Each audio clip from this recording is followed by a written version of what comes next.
Estamos en 1928, bajo la hegemonía conservadora y el gobierno de Miguel Abadía Méndez. La economía de Colombia crecía gracias al café y cada vez más al banano, especialmente en la zona de Ciénaga, Magdalena. La United Fruit Company, una poderosa empresa estadounidense, controlaba la tierra, los ferrocarriles y las vidas de miles de trabajadores. La riqueza estaba en manos de unos pocos, mientras la mayoría vivía en la pobreza. Las ideas sindicales y socialistas llegaban al país, inspirando a obreros y campesinos a organizarse. Se formaron sindicatos y se exigieron derechos laborales básicos. El ambiente era tenso. La promesa de progreso se veía opacada por la explotación y la injusticia social. El gobierno tenía que decidir si proteger a sus ciudadanos o a la compañía extranjera. La zona bananera era un polvorín a punto de estallar. Así se sembraron las semillas de una tragedia que cambiaría la historia de Colombia. Con esta introducción, comencemos.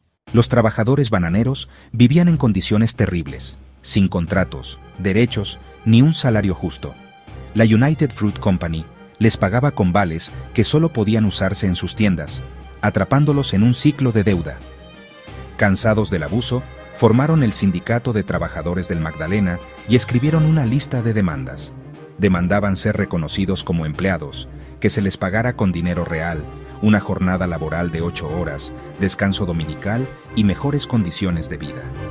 El 12 de noviembre de 1928, más de 25.000 trabajadores iniciaron una huelga pacífica. La producción de banano se detuvo por completo. Los trabajadores, unidos, esperaban una respuesta justa de la empresa y el gobierno. La huelga fue un acto de dignidad colectiva. Por primera vez, la United Fruit Company fue desafiada por la fuerza de sus trabajadores. La tensión en la zona alcanzó su punto más alto. La esperanza de dialogar se enfrentó a la terquedad de la empresa. El conflicto estaba a punto de empeorar. La historia estaba a punto de tomar un giro triste. La United Fruit Company se negó a negociar, diciendo que la huelga era ilegal y acusando a los líderes de ser comunistas.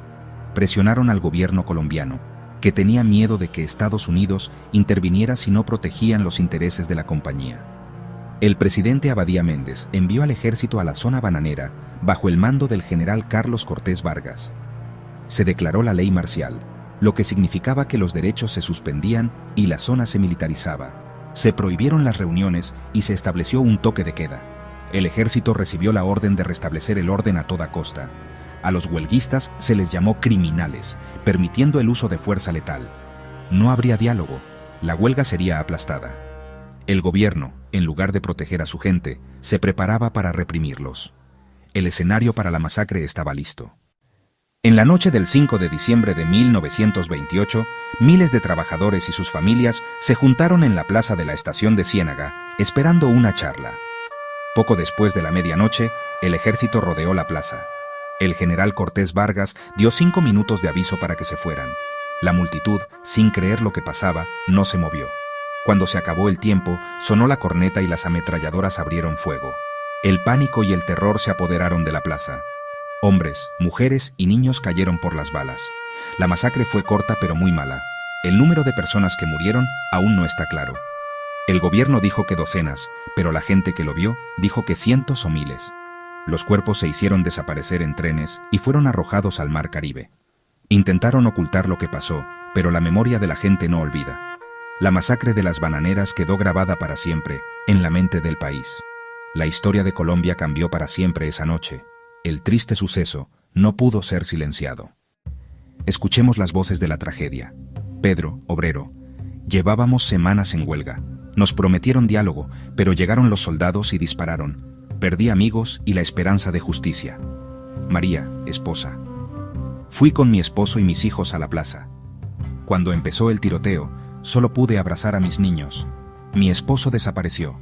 Nunca más supe de él. Soldado raso. Nos dijeron que los huelguistas eran enemigos. Yo vi familias, no criminales. Disparé por orden. Nunca olvidaré esa noche. General Cortés Vargas, años después. Actué por deber. La huelga era una amenaza al orden. Seguí órdenes del gobierno. Estas voces muestran el dolor, la confusión y la justificación oficial. La masacre afectó a todos, víctimas, sobrevivientes y quienes la llevaron a cabo. El silencio forzado no pudo borrar el sufrimiento. La memoria de la zona bananera es la memoria de un país herido. La tragedia se convirtió en un símbolo de lucha y resistencia. La historia de la masacre vive en quienes la recuerdan. Escuchar estos testimonios es un acto de justicia. Nos hace nunca olvidar. La masacre de las bananeras dejó una cicatriz profunda en Colombia. El gobierno trató de esconder lo que pasó, pero la gente en todo el país se enojó. El joven político Jorge Eliezer Gaitán habló sobre la masacre en el Congreso, mostrando pruebas e historias de la gente. Gaitán se volvió un símbolo de la lucha del pueblo, y la verdad salió a la luz. El escándalo debilitó al gobierno conservador y ayudó a que el Partido Liberal llegara al poder en 1930. La masacre hizo más fuertes a los movimientos obreros y sindicales, inspirando a futuras generaciones. Se convirtió en una historia clave para la lucha por los derechos de los trabajadores. También hizo que la gente se sintiera más en contra de los poderes extranjeros y quisiera proteger la independencia de su país. La sangre derramada en Ciénaga no fue en vano. La tragedia nos enseñó lo importante que es proteger la dignidad y los derechos de las personas. El recuerdo de la masacre sigue siendo un llamado a la justicia. Recordar la masacre de las bananeras es un deber de memoria y justicia. Nos enseña sobre la lucha por la dignidad y los peligros de ceder al poder económico. La masacre fue hecha famosa por Gabriel García Márquez en 100 años de soledad, llevando la historia a todo el mundo. La literatura ayudó a sacar a la luz una verdad que intentaron ocultar. Hoy, la masacre nos llama a construir un país más justo y más independiente.